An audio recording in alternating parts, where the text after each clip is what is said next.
Okay, hello and welcome again to a new episode of the KewCast. I'm John and I'm joined again by my good pal Eddie. Hey John, welcome back. Thank you. It was quite a trip.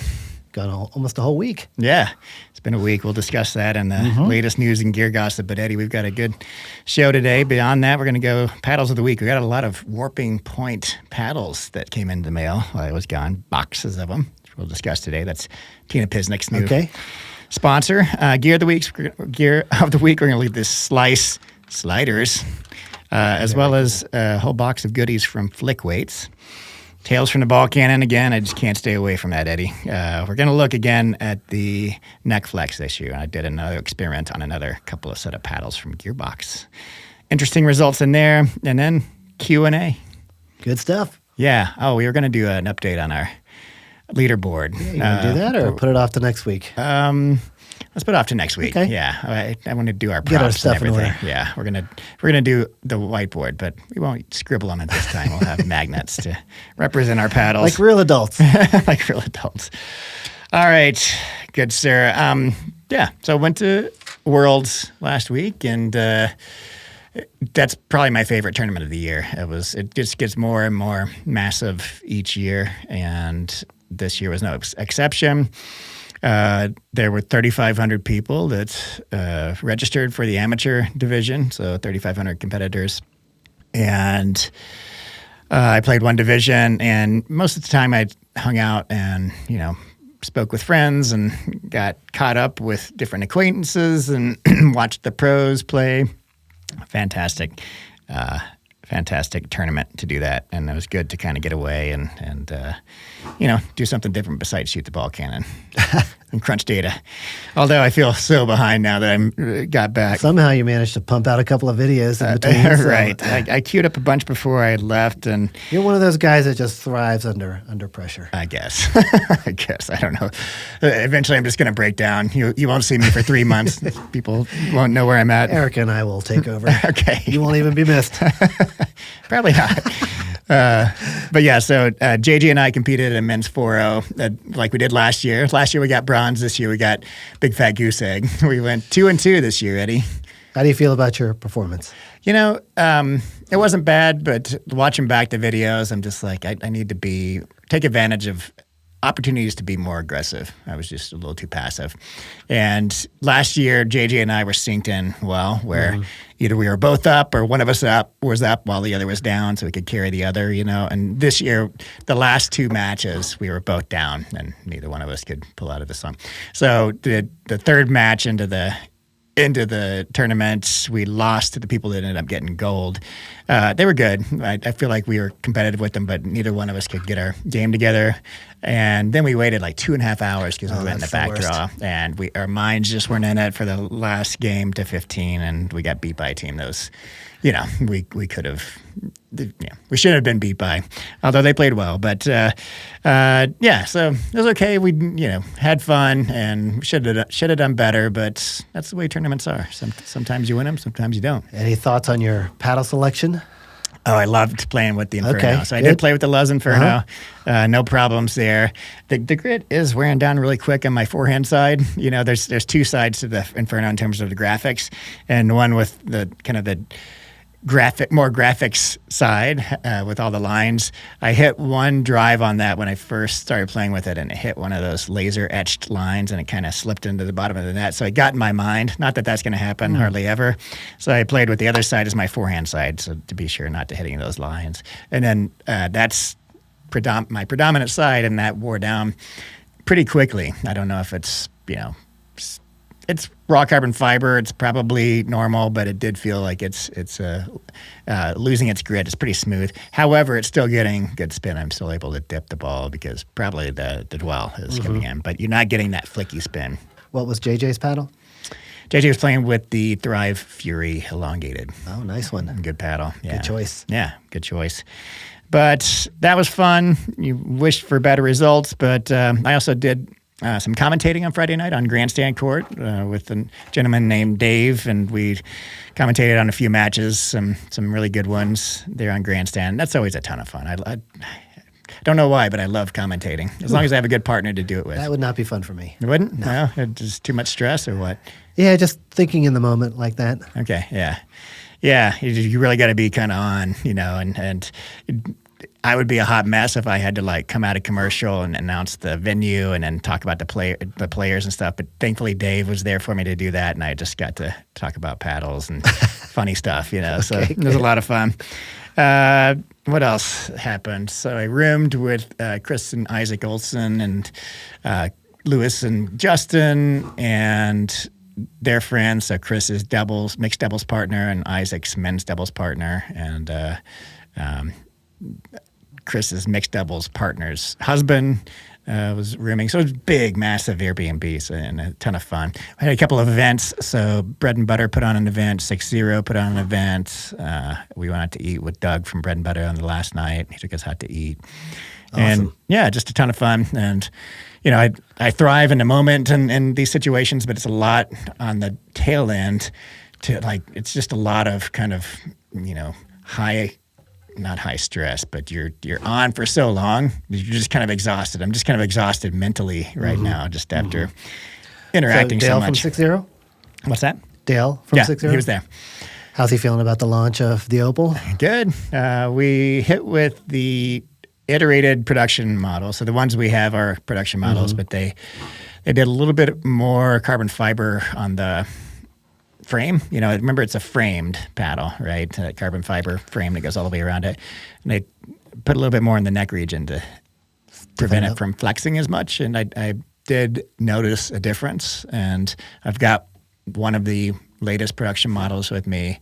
I'll hit it. I think it improved the sweet spot. It feels a little less flexy than when you hit it. So, okay. Yeah, I'll give an update on that. We'll re-Q core it, run all the tests, and see how similar it is. I did put out a preliminary first look video because I've got a ton of time with it, so it's more than a first look on the pre-production. It's production first iteration model, but I wanted to wait for a full review until these latest ones, and they do seem to be a little bit different. I think for the better. I think they'll be well received. Good. Yeah, and I don't know if I can talk about the other paddles we had. I think most people know that they've got more in the works, but I don't want to break an embargo, so we'll wait on those. I think we're all hoping for some new shapes. Yes, we are. Good. And they probably will deliver on those new shapes. All right, yeah. And anything else from Worlds? Watched Chris did well in his men's. He played three events. Wow. He did men's twice. I don't know how he managed that. Maybe different age brackets, but he has a men's partner from his home, and I think they went 2-2 the first day. I can't remember their record on the second day. And he's doing his men's road to 5-0. Yeah, in men's 5-0. He's doing his road to 5-0 series, and he's shooting a lot of that. Man, Isaac, they've got some incredible cameras. They have like a real legitimate cinematic camera, and Isaac's hauling this massive big box and a huge monopod with it, and Isaac's hauling that around and filming Chris, and this is going to be, it already has a great series, but yeah, it's probably going to be one of the most well-produced pickleball series out there. You ever watched a CrossFit competition where they go from like these different stations?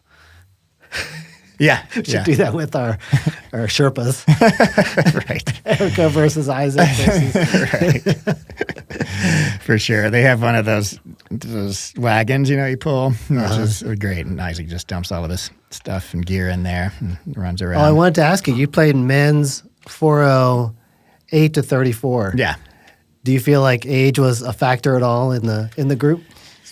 I don't. Because you're a little over 34 now. I'm a little over the hill there. But I don't feel like it when I'm playing. But certainly, I imagine, without a doubt, there are differences from a 4-0 duper 50-plus-year-old versus a 4-0 duper 20-plus-year-old.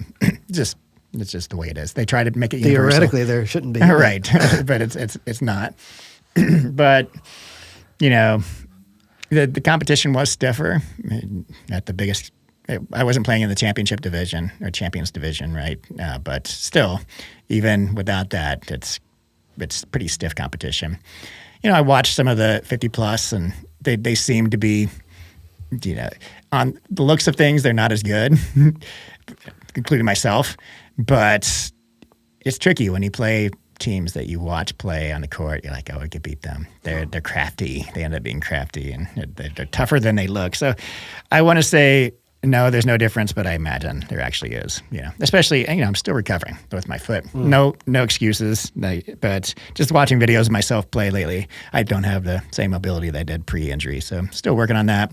Getting PT, doing all my homework for PT, and I'm on my way. But, I feel on the court like I'm 90%. I'm probably not that yet. I'm probably more like 80, 75%. I don't know, man. You were smoking it today. Yeah, we weren't really running that much, but but yeah, so all good times. Ton of fun. I'll be back next year. I want to do like 4 travel tournaments per year. I think that's a good number. And 3 to 4. Yeah, Worlds will be one. San Clemente's a perennial thing for me now, and I might alter the other 2 each year.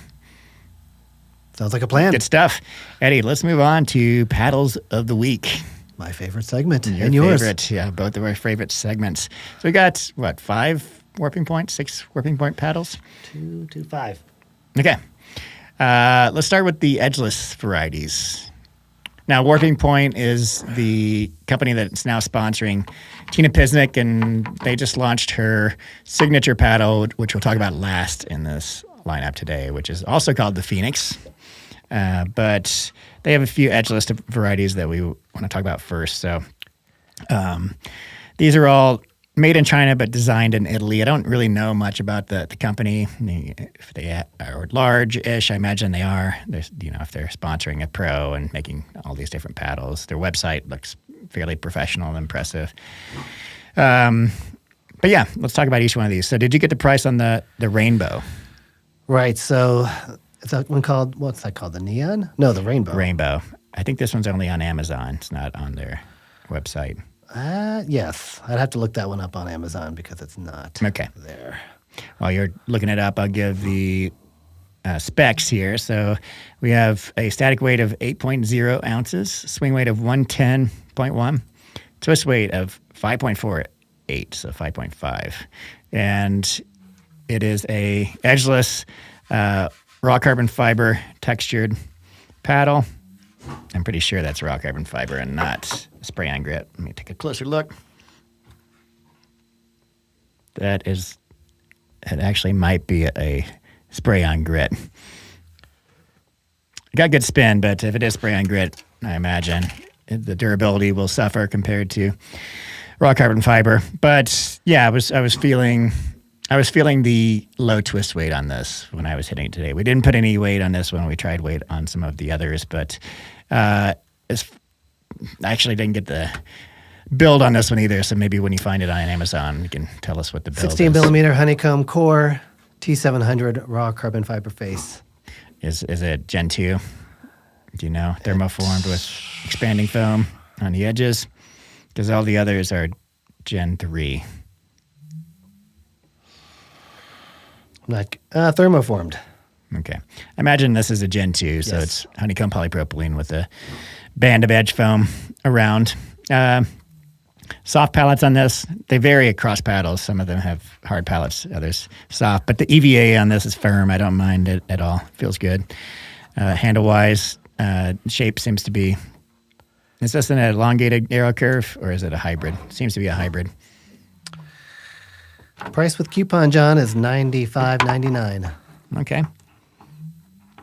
That might be an elongated arrow curve. It's just under the dimensions of the Magnus. So yeah, $100 paddle, probably grit texture, spray-on grit texture.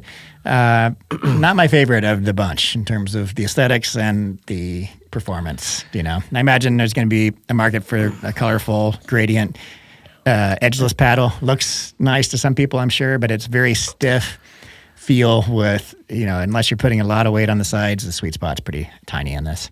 Probably my least favorite of all the paddles we played with today. Yeah. Very low power, not much sweet spot to deal with. I think you nailed it. If you want something colorful that's edgeless and performance really isn't your thing. Yeah. Maybe. Okay. But I think there's better ways to spend $100. Yeah. True. Thankfully, they have other options. Let's go on to the other edgeless. These night blades, one in, what are these, 16 and 14? Yeah, it seems to be. That might actually be a 13. Looks really thin. Yeah, they're calling that a 14. Okay. Yeah, 14 and 16. All right. Yeah, 14 and 16. So very reminiscent of like the Pro XR signature shape with the very steep taper to the neck and elongated long handle. It does feel good to, you can fit two hands on here very easily, but you're losing some face as a result of that taper. These are Gen 3 foam enhanced. So from what I could tell on the diagrams on the website, there's a band of EVA foam going most of the way around. I don't think it closes off at the bottom, if I remember correctly. And there is honeycomb polypropylene, and the honeycomb cells are filled with foam on the interior. So okay, one of those kind of paddles. And both of these are same construction. Yeah, what's the price on these, Eddie? $149.99. Okay. Yeah, so not a bad price, I suppose, for all the work that goes in. I think they have to like put a drop of that foam in literally each one of those cells before they stick it in the oven. What are your thoughts, Eddie, on the performance of these two? It certainly plays better than the other edgeless design from this company. The swing weight is on the high side. Mm-hmm. The twist weight is on the low side, so not a great combination. But, the plushness of the paddle is there. I felt like I hit some good shots with this that felt really nice. Mm-hmm. But, all in all, I think you're going to suffer a little bit with the twist weight, again, with this paddle. For sure. Can you read us the stats on yours? I've got 124.69 swing weight, so 125 will round up, and the twist weight of 6. Okay. Yeah, what's your static weight? 7.87. This one, the 14, actually has a higher swing weight. So it is 7.73 ounces static, and it has a swing weight of 127.8. Wow. Huge swing weight on this. It does not feel that heavy. Twist weight of 5.71. So not an ideal ratio of swing weight to twist weight. Mm-hmm. That's what you're going to get, though, with edgeless paddles, particularly thinner ones. I would definitely need to put weight on this, but the problem with adding weight is you're already at a 128 swing weight. So you're in the 130 range now? Yeah, I'm going to retest this, and I'm sure it's valid. Eric is always calibrating the graffitis out there. Mm-hmm. But I'll retest it just because. It doesn't really feel like it, though, does it? No, I wasn't like, oh my God, this is an extremely heavy paddle. It does feel like a elongated paddle. It feels like it's in the 120s, but lower rather than higher. Yeah, I agree, Eddie. In terms of the feel of the paddle, to me, it felt very dense. It's got that dense feel because all of the honeycomb cells are filled with foam. It's stiff still. There's a little bit of dwell there, but it felt very tingy to me in terms of like the sound and the ball response. It's just off the paddle almost immediately. These are, in fact, raw carbon fiber, so peel ply. They did get great spin, as do all brand new raw carbon fiber paddles. But you have to like a stiffer, denser feel on these to really connect with them. And I feel like I did like the 16 better than the 14, by far. And I think that's because the twist weight is closer to 6, right at 6. And yeah, you're not going to be able to add much in terms of perimeter weighting to shore up, the smaller twist weights on these. So, unless you're really tolerant of high swing weights. So you kind of get what you get with these, and you got to play them stock, sort of. So I do feel like, some people are going to like these. Certainly, it's a good look. What's the edge guard design on that? It's kind of like it's just some random, almost like a circuit board design. Yeah, kind of that reflective kind of paint on the edge guard. I don't know how durable that would be. Yeah, true. You might want to put some of the automotive tape over that. I wasn't picking up a whole lot of spin from dwell time with this paddle. I mean, yes, on the surface, but Same. Not a lot of pocketing with this. Yeah, it felt like as soon as the ball was on, it was off again. Yep. And just the grid itself was spinning the ball. I played well with the 16. I think it was just because I was a little bit on that game, not necessarily because the paddle was doing a lot of work for me, but yeah, definitely better than the first ones, than the rainbow. What about the neon, John? This one is $99.99. Okay. I don't like the gradient, but I like the way the edge guard looks. It's very low profile, and at first I was like, oh no, it's another edgeless paddle. But it's just that the edge guard is low profile. If you look at it, is. It's like, yeah.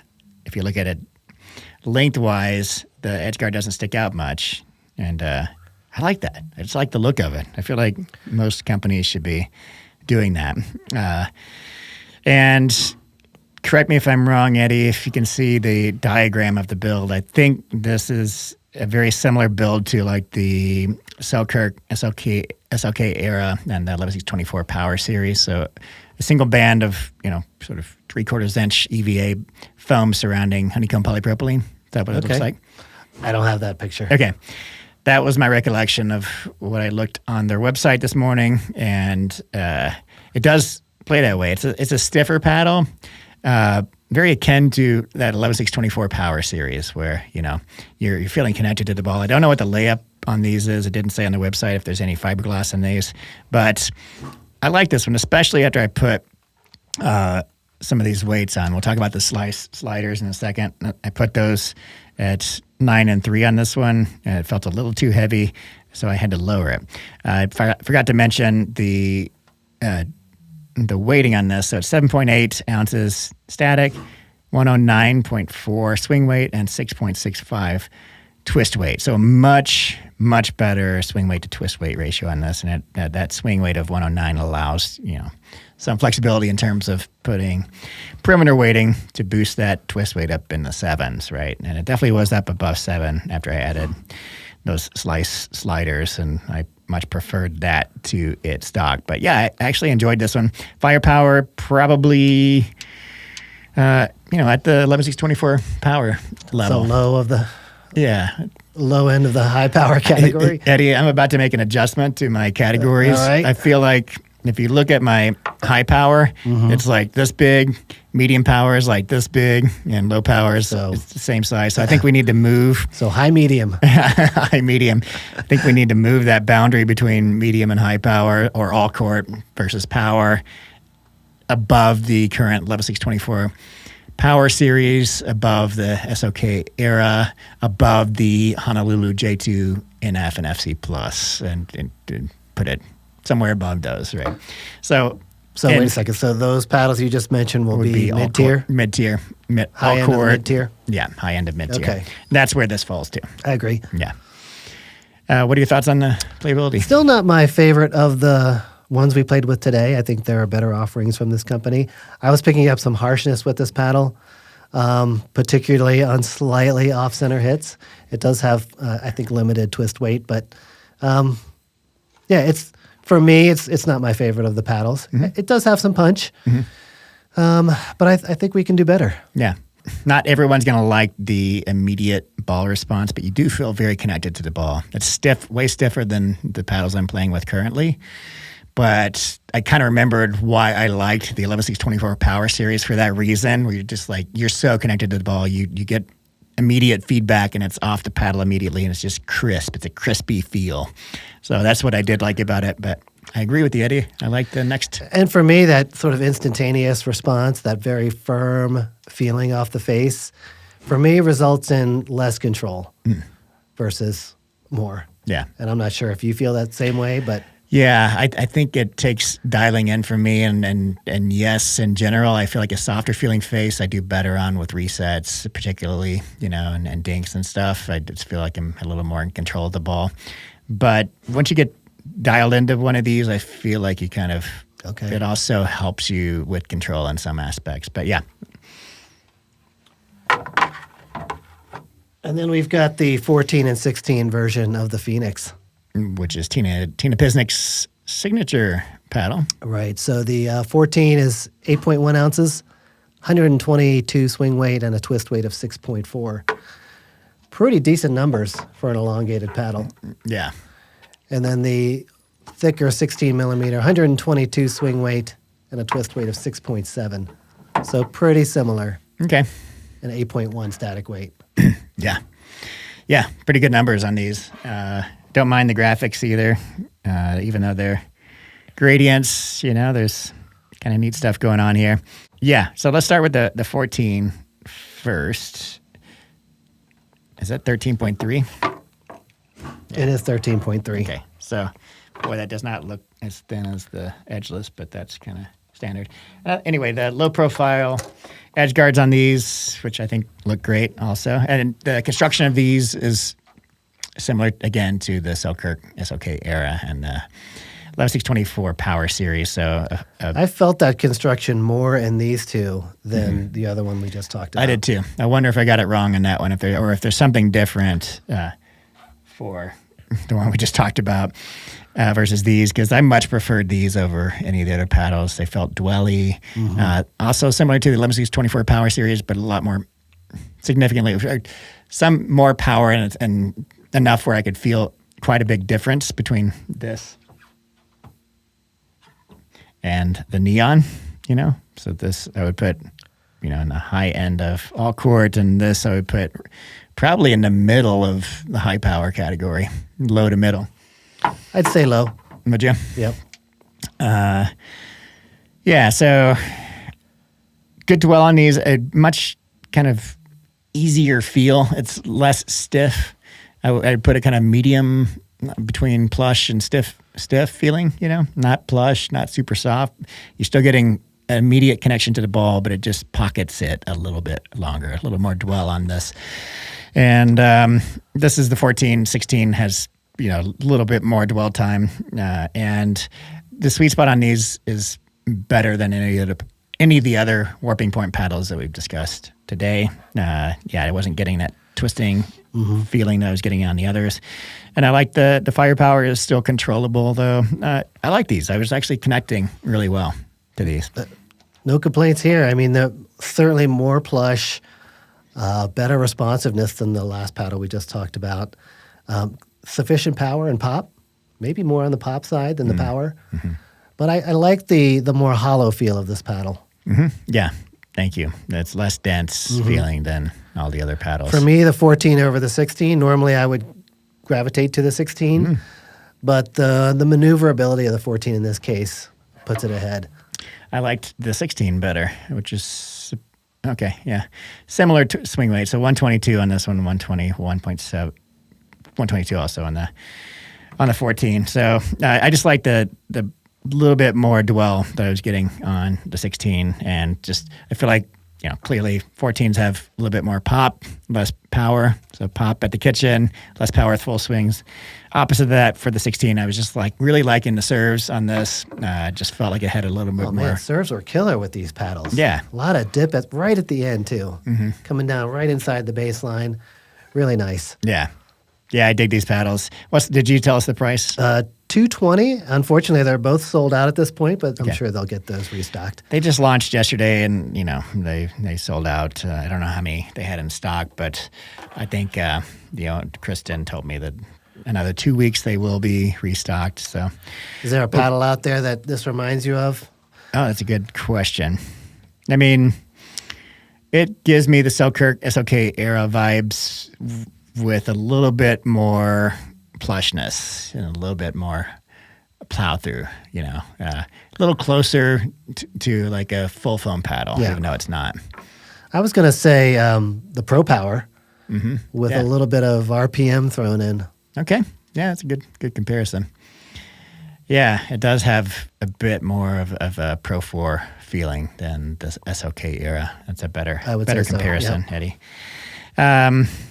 Yeah, at 220, I think there's stiff competition in that price range. I do think these are really good performers. So for a Gen 3 honeycomb polypropylene paddle, I don't know if they're going to sell a ton of these, although they already sold out. So clearly there's a market for it. And I think the performance alone is there. Question is, how durable will they be? That's always a concern with Gen 3 paddles, right? So we'll have to find that out. If they're if they're as durable as the SLK eras and the 11C24 powers, great. And I think it's worth that price, but that's yet to be determined. So we'll get some people to play with these who like them and report back on the durability. But yeah, I think some solid offerings in the Phoenix, and I still think that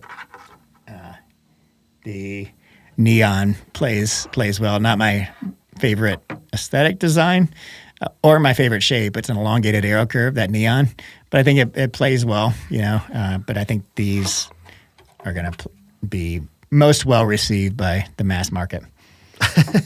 Just reading their website, it says, we prove that true breakthroughs emerge when Texan grit meets Mediterranean craftsmanship. Texan grit. Is Tina Pisnik Texan? Maybe. All right. So there you go.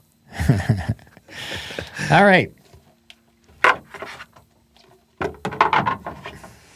Moving on, Eddie. We got some gear to talk about this week. Exciting stuff. Yeah, let's flip this and do Flik weights first and Slyce SLYDRs last. So, a little... It's going to be a hot take. I haven't seen these before. Box of goodies here. So, these are basically like weighted butt caps, but they are flexible rubber. Rubberized. And you just... What's that? Rubberized. Rubberized, yeah. And you just, instead of having to take your existing butt cap off, which is quite a pain, unless you're really used to doing that, you just take your stock grip off, slide these over your existing butt cap, and then put your stock grip or over grips Still have to back on. remove your grip, though. Yeah. And I mean, I'm sure you could do that and then put an over grip over that. That might be the easiest way. Okay. But yeah, why not do that? If that's your preference, where you like to have an over grip over your stock grip, then just stick that sucker on and over grip it. That's probably the easiest. I can see the benefits to these for sure. I don't know exactly what the weight options are. This feels like about 8 grams or so pretty hefty. Would you mind looking up the price on these? You got it.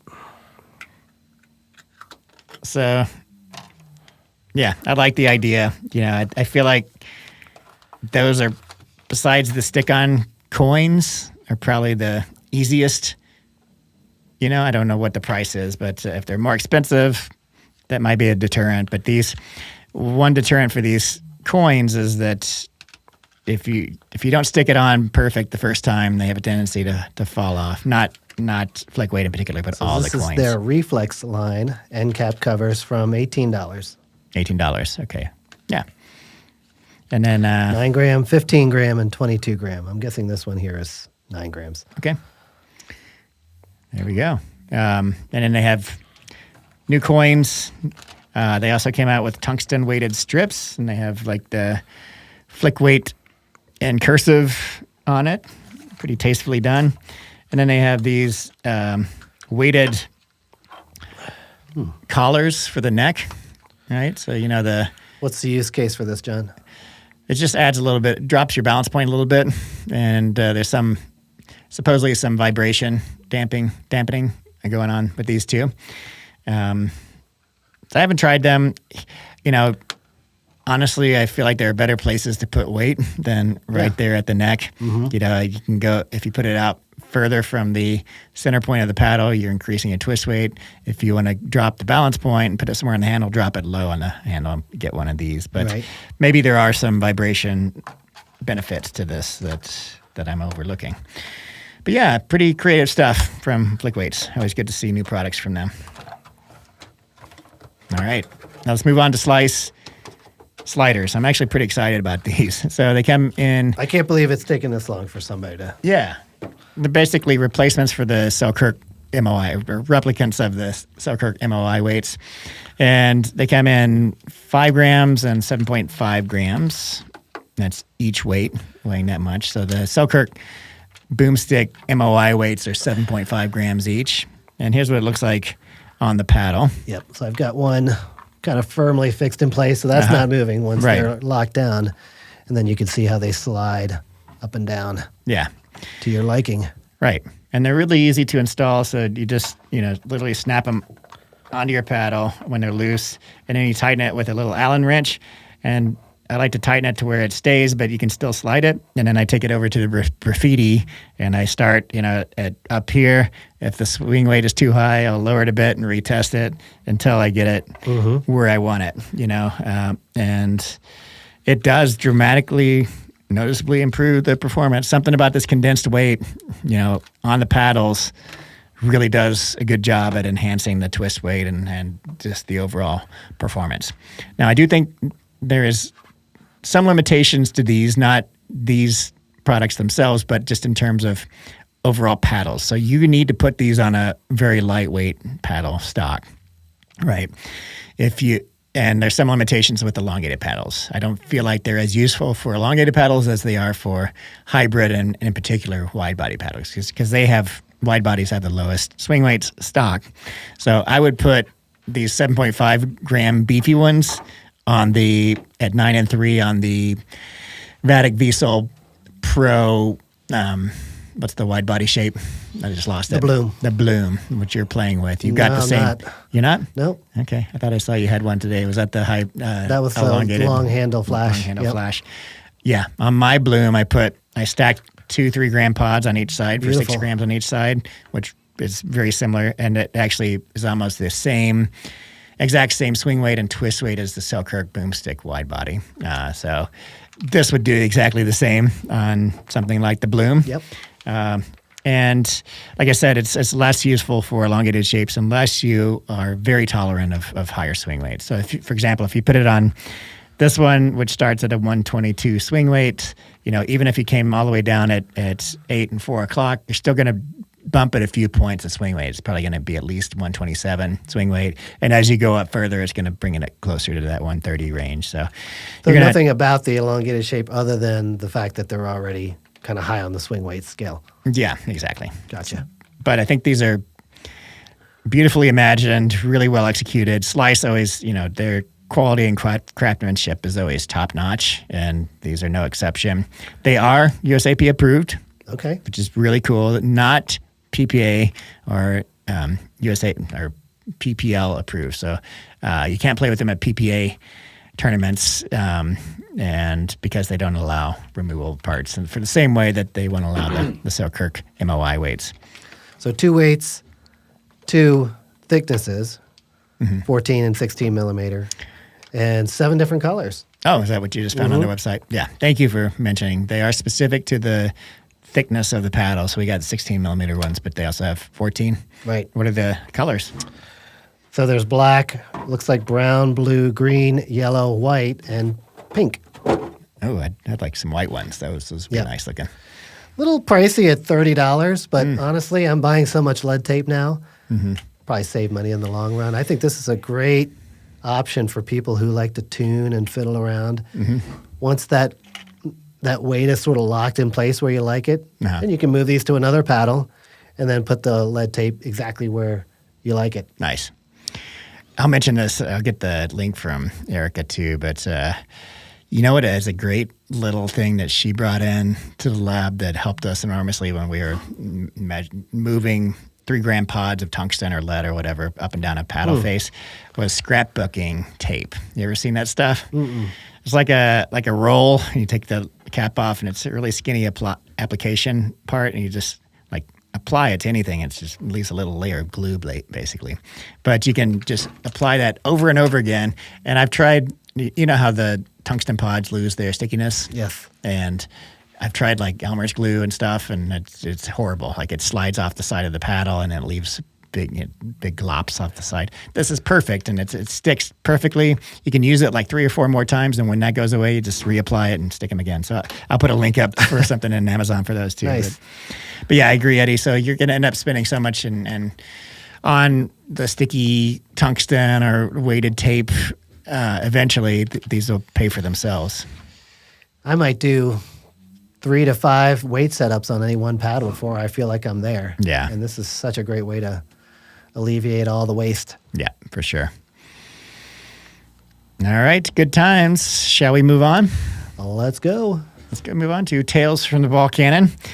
Got another neck flex experiment. So Rafa from Gearbox reached out, and he saw the last pod where we talked about the experiment we did with Brian Fitzpatrick from Graffiti, where he brought 2 of the chorus, or the super quartz, the old ones, and he 3D printed a neck brace, neck stiffener on one of them. The other was stock. We did, some experiments here with PB core, and it turns out that the flexier neck increased the PB core score. And I heard from Justin from Pickleball, etc., that he has done similar experiments with USAP or his clients, and has sent in different models of different versions of the same model of paddle. One with stiffer necks, one with flexier necks, and the ones with flexi necks returned higher PB core scores. So it seems to be a trend. So Rafa from Gearbox sent me 2 Gearbox GX2 Power elongateds. One was the traditional production layup, which has a stiff neck, and then he converted the other one internally to have a flexible neck. So exact same builds, except the internal one had something in the neck to make it flexier. They took out something in the frame, right?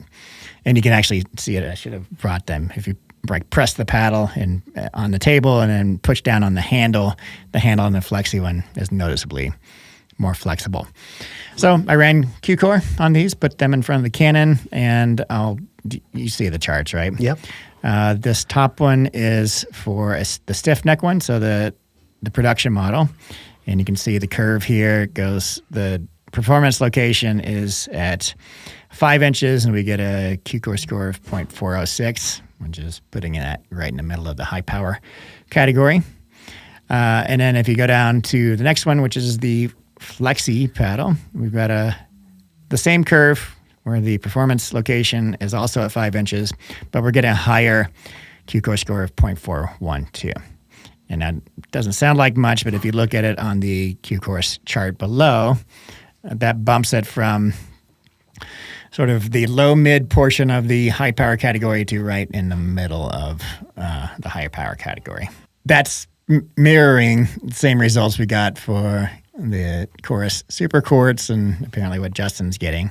And if you want to compare what this difference is compared to the super quartz, the difference between these two paddles is 0.006 on the Q core, and the difference between the chorus paddles was 0.012. So that's similar, but it's actually the chorus paddles had twice the difference in magnitude versus these two. So there's less of a pronounced difference between the stiff neck and the flexible neck, but it's still the same trend we're seeing in all the others. Which is flexi equals more power. Yeah, flexi equals higher PB core scores. Whether or not that translates to more power, accessible power on the court is debatable. That's the next stage of this experiment, is to take these paddles out on the court and see if we notice any difference. And I'm guessing that is a trampoline effect. That's one hypothesis. All right. Right? So you hit it, the neck flexes, and then, flexes back, returning more energy to the ball. I tend to think that that's not actually what's going on, because the ball is off the paddle face in, less than a millisecond, right? Maybe 1 or 2 milliseconds or less. And I don't think the paddle has time to flex back and then flex back to return that energy. And that goes back to the previous explanation. The second hypothesis is that it has more to do with the ball. So when the ball collapses in on itself, it loses more of its potential kinetic energy. So on a paddle that's stiffer, when it hits it, the ball is creating a bigger flat spot on itself, and as a result, it's not coming off as fast. Versus something with a little bit of flex, it doesn't have time to flex back and then come back to shoot the ball off. But as it's hitting, it's flexing backwards a little bit. So I imagine the ball deformation is less, and the ball is actually bouncing off at a higher magnitude, higher velocity, because it's not deforming as much. Potentially in a real world situation, I would think there could also be kind of an energy loading that you would see before the strike, almost like a golf club. That energy builds up in the shaft to be released through impact. I would think that could be part of the equation as well. Yeah, and that's a good point, Eddie. It's something we talked about a few podcasts ago, and that's still up for debate too. Do we have paddle whip in the same way that golf clubs have it? I imagine it's probably not happening, or if it does, it's very, very insignificant. Because if you look at the baseball bat studies, even those really flexible baseball bats that advertise whip, the study that we looked at showed that it was actually it did not have much of effect at all on the ball's velocity. However, it was like a sample of 4 or something, a really low sample size. So it's inconclusive. So yeah, the point Eddie made was that when you're swinging a paddle with the flexible neck, if you get a big backswing and you're swinging it, it's going to load some tension in that neck. The face is flexing back, and if you time it just right, it's returning that whip, it's having that whip motion as it's hitting the ball, which creates clearly more power. Interestingly, we would not be able to detect that with our current PB Core, Q Core methodology, because we are clamping a stationary paddle, right? There's no way to really test for that with a stationary paddle. So right. Robot arm. We need a robot arm. Right around the corner, John. Just a few more dollars. Yes. So, John, it looks like on the graphs we're also seeing that Q Core increase at 5 inches, at 6 inches, but not so much at 4 and 3. Mm-hmm. Yeah. So is that due to that sort of extended lever that we're seeing? Oh, that's a good observation, Eddie. Yeah. 3 and 4 seem to be, there's a little bit of increase in 3 with the flexible neck. 4 seems to be more or less the same within the margin of error. And then, there's a bump in 5 and 6. I like that theory. Maybe it's moving the performance location a little higher up on the face with the flexible. It could give credence to that trampoline effect. Yes, or even the ball deformation effect, right? Both of those work in this scenario. And the curve for the flexi neck paddle is a little bit steeper. If you see that, yes, you see how it's flatter, especially at 4 to 5 on the stiff neck, versus there's a big jump between 4 and 5 on the flexible neck, which would lend itself to a tighter sweet spot, which we also kind of theorized about last time. I always hit at 5 inches, John. Yeah, always. I thought your spot was 4 inches. Hey, that's mean. As I was saying that, I realized the double entendre and did not mean it that way. Rude. All right. With that, let's move on to Q&A, shall we? I got one here for you, John. Let me just pull it up here. Good stuff. Actually, this first question stems from the earlier discussion we had about the Opal from 6 Zero and the changes that they've made to iterate between batches of paddles. This question is from Kodeko, and it's actually from your Opal video, not from our podcast, but we'll let it slide. How can they make multiple adjustments to the paddle after getting approved without requiring new testing? They made changes to the frame's rigidity and to the face to add sweet spot. How would that not change test readings? Okay. Yeah, from what I know of the changes, they're very iterative, and there has been some iteration allowed clearly in paddles after it's approved, as long as it doesn't fundamentally change the paddle. I don't know the exact language of the rules, but I don't think that adding a little bit of carbon fiber to the neck of a paddle constitutes something that violates the rule of similarity process, right? That would need a whole new round of approvals. I'm sure that Dale's in contact with, it's a dual certified paddle, so I'm sure he's in contact with USAP as well as the UPAA. Sure he's in both contact with both of those organizations to make sure that, if the changes are significant enough to require recertification, they do that. So we'll see. Do you have a feeling where that line is, John? No, I don't know if it's explicitly defined, okay, at least at USAP, maybe at UPAA, but I'm glad I'm not a paddle manufacturer. That's stuff that is tedious and I would not enjoy doing. All right. Next question from @4golf. How does the Charm S compare to the Pulse S? I really like the Pulse S and bought Loco, but didn't like it because it didn't have the plush feeling, Oh, which is a little surprising. I think the Loco is pretty plush. there's some plushness, some dwell to it, but It's pretty dense too.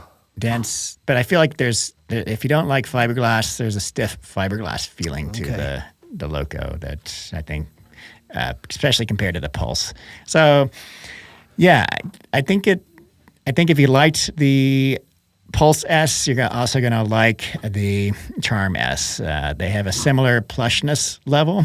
The Charm maybe not as plush as the broken-in Pulse, but a similar feel between those. And I think they start off at the same firepower level, but issues with the breaking in of the Pulse led it to sometimes get hotter. Most of the time got hotter. For me, it stabilized. For some people, it kept getting hotter. And Pickleball Apes didn't like that their paddles were changing. So I think this is a great advancement for their paddle line. I feel like these are going to be much more stable. Everything we've seen from full foam floating cores has been much more durable than Gen 3 paddles. So this shouldn't be an exception. And yeah, I'd put the plushness levels very similar between the Charm and the Pulse for sure. My recollection tells me that the Charm is a little bit more dense feeling and the Pulse is more on the hollow side. Yeah. Would you agree with that? Yep.